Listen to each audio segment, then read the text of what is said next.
Hello everybody, today I'm going to show you how to make hair. What we're going to do is we're going to make something kind of like this. I'm obviously just going to show you how to make these strands, and then I'm just going to go here and show you and explain a little bit of how I way paint the hair to make it look good. Now I'm still pretty new at making hair, so my hair might not be as good as some other people's, but I have all the techniques and skills to show you. So we're going to start with this one. So the first thing we're going to do is we're going to press Shift A, which will bring up this menu. And we're going to give ourselves a path in the curve, which will be this little line here. Then we're going to grab ourselves a bezier. You can use a circle if you want. Personally, I prefer a bezier because you'll have like it'll be like flat cards where there's less mesh, but there's definitely plenty of hair types that will need a circle. So pick and choose where you need it. It'll all end up being the same. Alright. I'm gonna go with this though. So I'm just going to go ahead and use R to rotate. I'm gonna rotate this roughly into a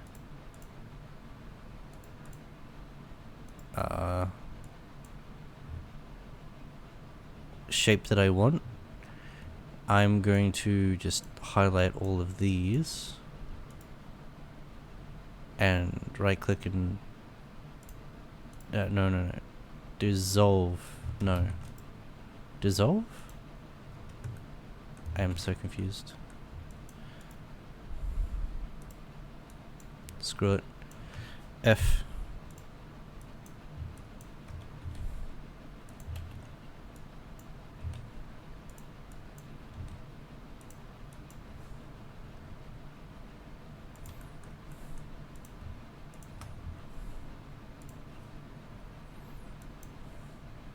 So I'm gonna do something a bit like this.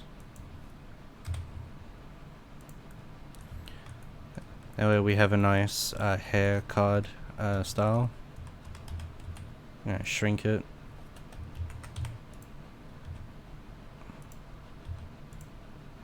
And we're gonna move it. Now this can be placed anywhere. The only thing that's important with this is its center of origin, which is this little orange circle.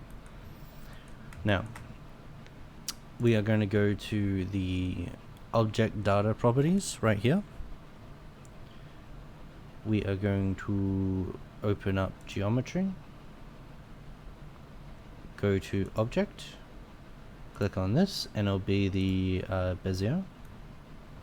And now you can see we have here a card. Now I'm going to use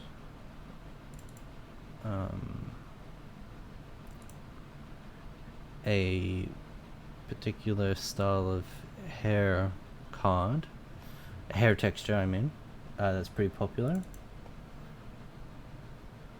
I just didn't, there we go. You've probably seen textures like this before.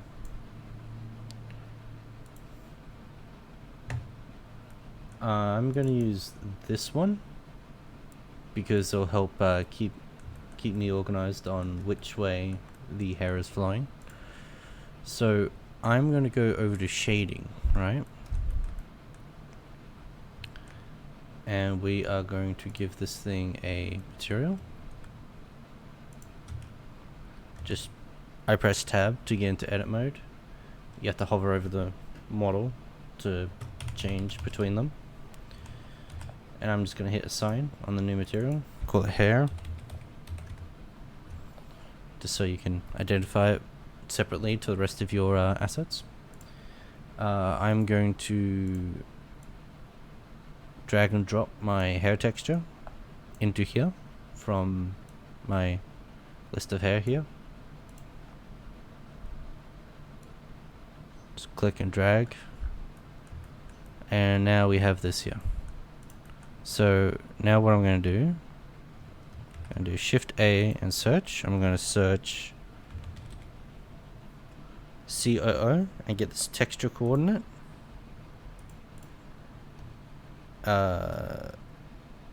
Shift A, search MAP, map for mapping. So I can connect the UV to right here. I'm gonna connect this to here. And we're gonna set this rotation of the Z-axis to 90. Which will give you this nice UV mapping right here. And now we can go back to layout. Now this is like way too small. So I can, sorry, way too big. Small is not the issue. Now I'm going to use Alt S on it and I'm going to shrink it. So Alt S can shrink and expand the size of things. So if you want it to cap off about here, but then you want it to get a bit thicker here, and then go back to being thin, and you want that to be really thick, you can do whatever you want, right? This is also a really good method for making horns, as I'm sure you could imagine. All you'd need is this to be a circle, and voila, you can make yourself pretty decent horns. So you can just grab these points and move them around and make things kind of curve.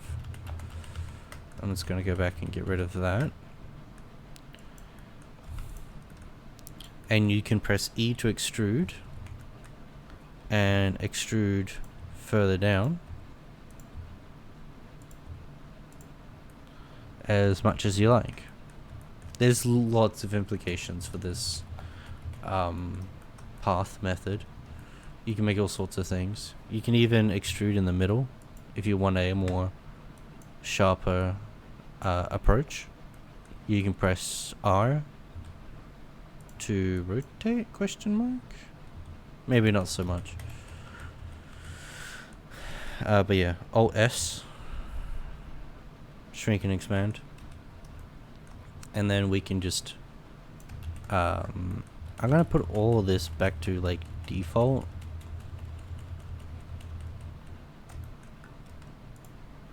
Let me just redo some of that stuff that I did.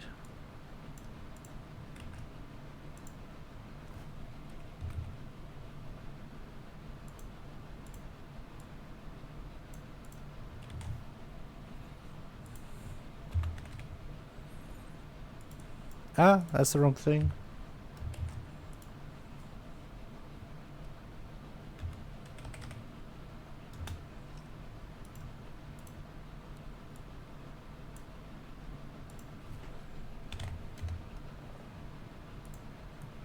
Okay, so I'm going to click on the path mesh. I'm gonna right click and duplicate, and now I can move this to wherever I want.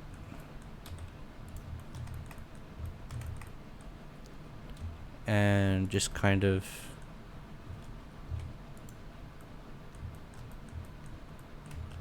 you can I guess you can expand and subtract the entire thing in object mode. I generally like to do everything in edit mode though, but you can do it however it works for you. So here I'm just using a combination of G to grab and move it. Set, oh I see, set origin to 3D cursor.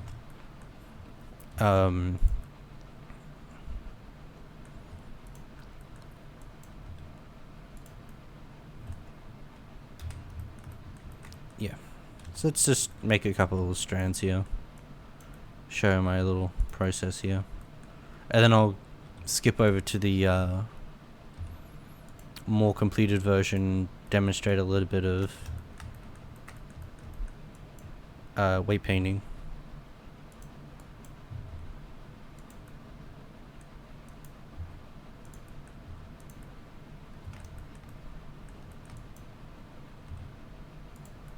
So this is all not really facing the way I want it.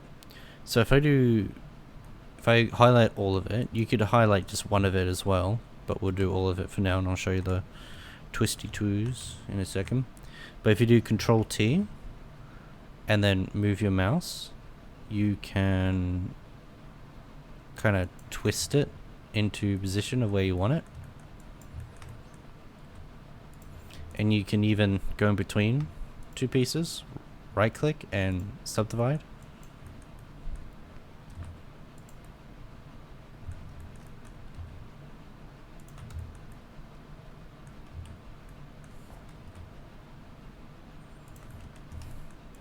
And then you can just duplicate, move over here, make that a little different.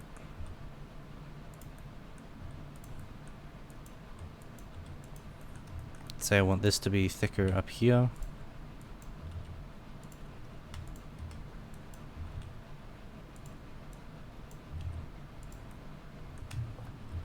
I can twist this.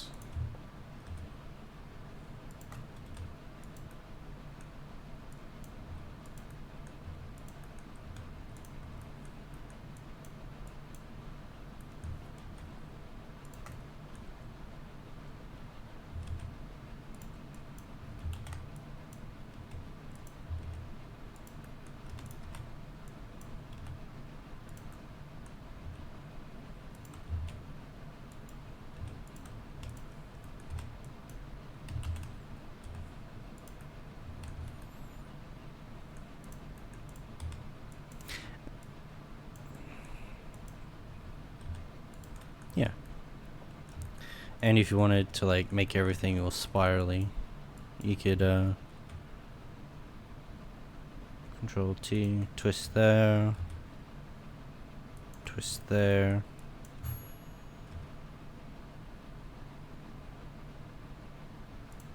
twist there.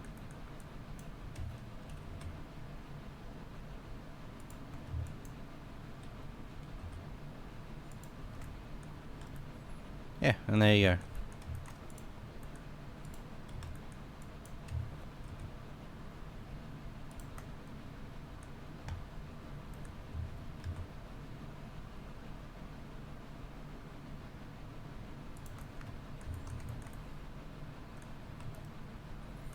And at any point in time, you can go back over to this thing and edit it. So if I wanted, I could add a little extra bump to it, which will thicken everything. Or give it just more of a bump. That easy. Or even, you know.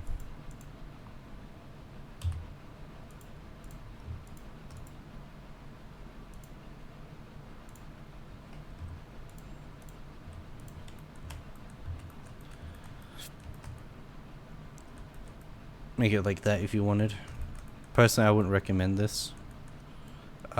Because it's more things, more tries. Yeah, it's more tries, more polys, more tries, and like the inner bit doesn't really get seen that much.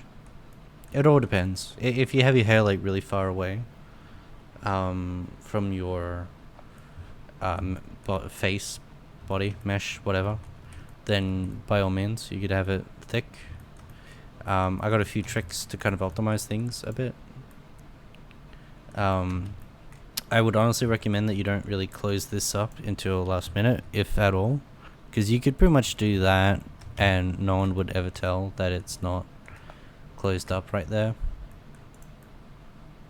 So I'm just going to right click on here, convert to mesh, and now these are mesh that I can now edit however I like. So say I wanted all this right here to merge. I could do that if I really wanted. I'm not going to do that because I don't like doing that. I like just putting it there, which makes it a lot easier to do this thing that I'm about to show you.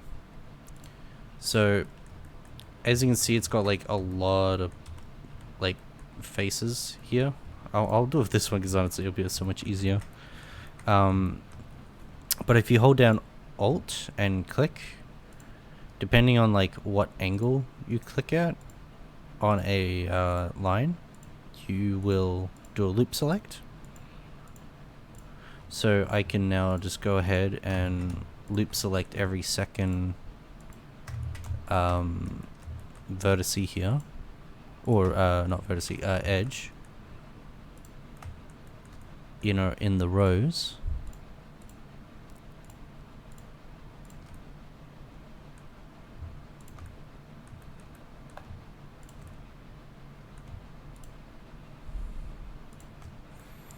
Right click, dissolve, and bam. It doesn't mess with the UV at all. I can show you the UV mapping. It's right here. It doesn't mess with it. It just because like you could do this and suddenly have like a bunch of cuts there, or I could dissolve those and then no longer have those cuts. That easy. Now I'm just gonna go ahead and move over to this one, then I'll have a little bit more work done on it. So I just made the scrunchie out of a torus. Not that hard. Just Shift A, torus, reduce it down by a fair bit, reduce these down to about there.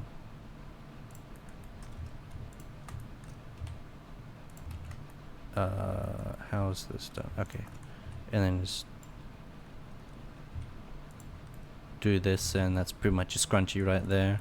You might want a few more stuff in it like this to make it a bit more rounded, but you get the idea. Anywho, so all this can just be joined and assigned to the head. I have what I like to do is, okay, there we go. I like to have a root bone. Is that my root bone or is that my head bone? Hair root bone. Yeah, there we go. Because I don't need a head bone for making this, so I didn't bother with a head bone. But typically you would have a head bone, then you'd have the root bone. And the idea of the root bone is so that in the hierarchy in Unity, it or whatever program you're using, it's all kind of grouped, and it doesn't just look like a clustered mess when you go to your head bone, in case you needed to do any head rigging.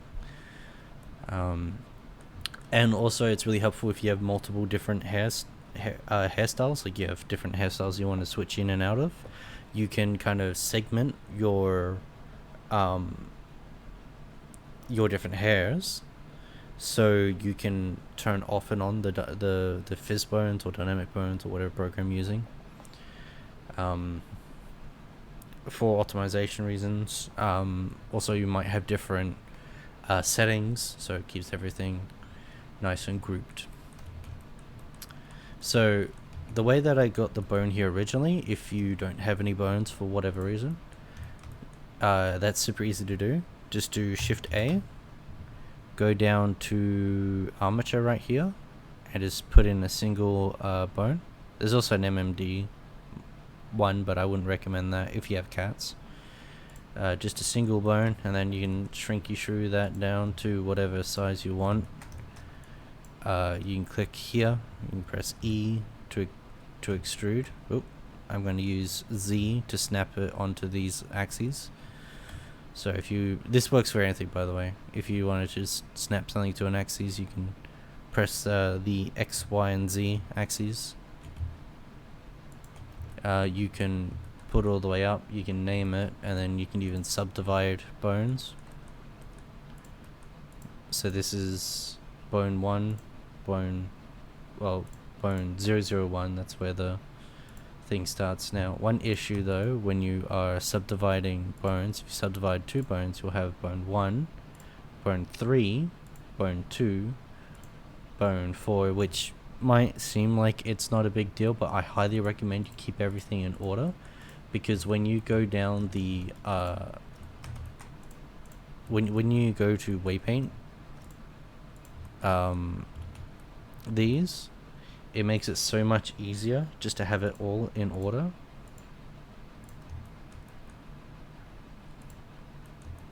Just to keep it like super simple. So just doing a simple rename, like hair bone 0, 1, 2, 3, 4, however many. Or just, copy and pasting and doing a little bit of fiddling like I do. Anyhow, so you have obviously paused and gotten up to this point in the tutorial where you have all your bones, they're all properly named and segmented in the spots you want. Now I'm currently working on this and trying to get all the hair to be clustered correctly, but I'm not gonna it's super easy. You can just be like, okay, this hair is closest to this set of bones, and this one is close to these set of bones, so I can right click and join. This I want to be also part of these, so join. That easy. But I'm gonna show you how to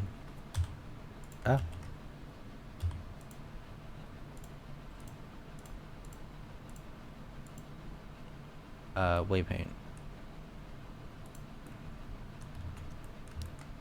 Okay, so let's say these ones, and they are attached to this set of bones. Let's see which set of bones these are. I have named these hairback F. Oh yeah, so I like to name them like hairback A, B, C, D, E, F, and G was like an afterthought, that's why it's there and not here. Not A, B, C, D, E, F, G, H, or whatever. But in any case, and these are also named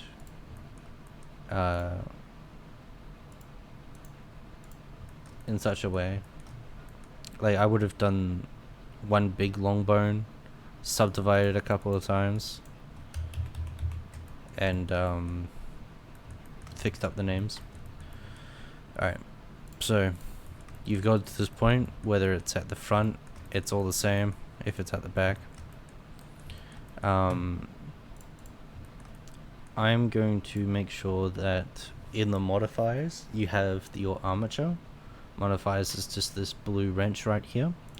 You can get to the armature by just clicking add modifier, and then in the deform section, or the third row, top of the third row, as I like to kind of memorize them all as, you want your armature, you want to add that. This way it will associate the mesh with the bones by the modifier. This is a modifier that's always on there, so this will pretty much come standard with every model you're probably working with, is they'll have that modifier in there. If you remove the modifier, then you're actually removing all your weight painting, so you want to make sure you don't accidentally remove that. It's super simple. All you have to do is just re-add it, and I'm sure they'll fix weight painting issues. Anywho, we are assigning this to the this bone. So what I'm going to do is I'm just going to copy that name, right? And I'm going to go to here, add group. So there's 4, right? So 1 for the hair root. 1, 2, 3, 4. Am I right? Let me double check, because now I don't know if I'm right. 1, 2, 3, 4. Yes. Okay. I'm just gonna grab this name real quick. Go here, double click, Control V, Control C to copy, and then go back to these. Go to the bone I want. I only need to copy it once, because thankfully, when you Control V and then you Control V in the next, it will laterally name them the same because of the way that they go. Alright, so now we have our vertex groups. We're going to go to weight painting right here. We're going to use our gradient. We're going to start from the bottom. You can start from the top. Either way works. I can go up here and just do this. Now this works like a gradient in any like texture program, except it's doing the weights. If you don't understand what weights are, maybe you should go learn that. It's pretty easy to explain. It's basically just the how strongly assigned the mesh is to the bones. So I'm just going to go ahead and do this. I like to have a bit of a gradient distance, makes it much smoother.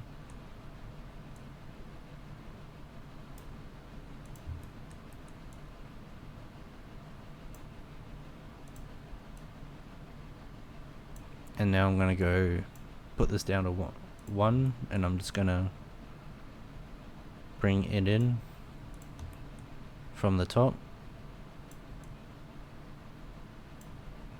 I'm going to use my blur tool here just to get back some of that weight painting.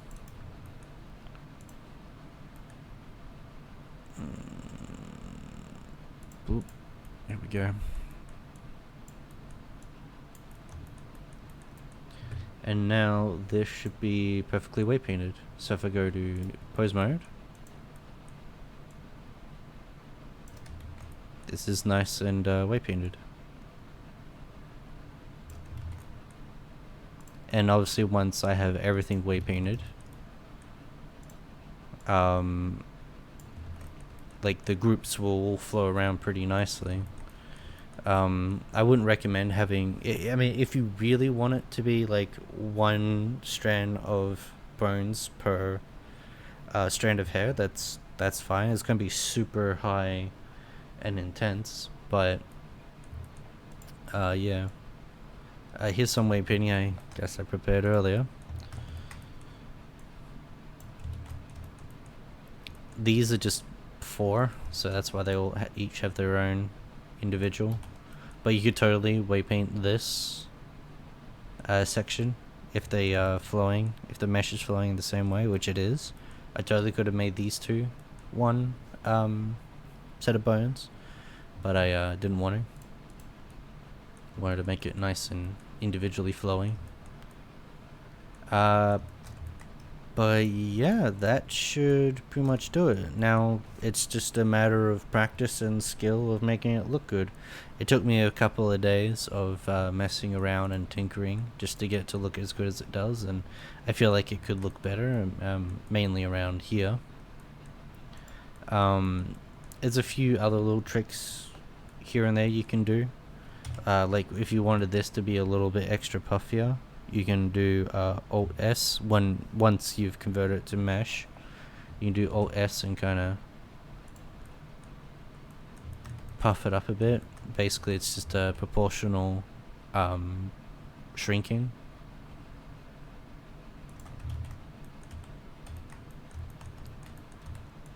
I could do that here. Shrink it like that, or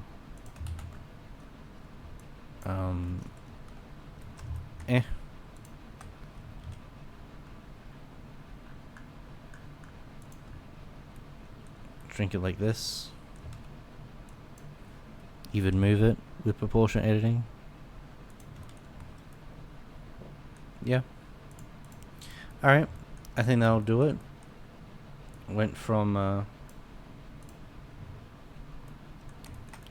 showing how to do this to a bit of this. That should cover everything you need to know about what are these? Anyway, that should cover everything you need to know about making this hair look pretty. If you have any questions, join my Discord and ask me questions. You can also post comments, but I don't really look at my comments very often because they're very few between. So the easiest way to get my help is to go to my Discord, and I'm willing to help anyone that asks for it. So yeah, there'll be a link in the description to all my social medias and my Discord and whatnot. Goodbye.